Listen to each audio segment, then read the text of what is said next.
Welcome. In front of me is an iPhone 13, and today I will show you how to connect a gamepad to your phone.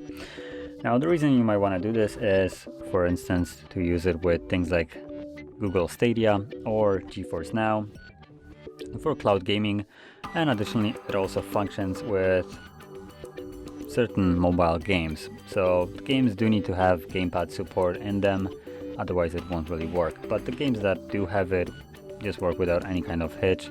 Once you connect it and turn on your gamepad, you don't need to do anything extra, it just automatically detects it and allows you to use it.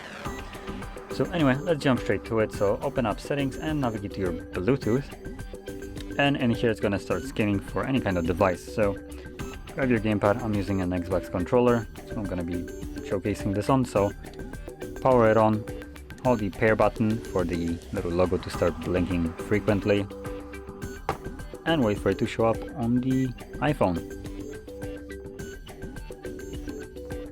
And there we go. So once you see it, click on it and you will see that there we go, little Xbox logo stops blinking and becomes stable, and it is connected right now. Now, gamepad overly has basically no use in home screen scenario right here. It does basically nothing, but it does work in applications that do support it. So I did use it with GeForce Now and it worked just fine, though it has, like I mentioned, no effect right here. But that is how you'd connect it. And if you found this very helpful, don't forget to hit like, subscribe, and thanks for watching.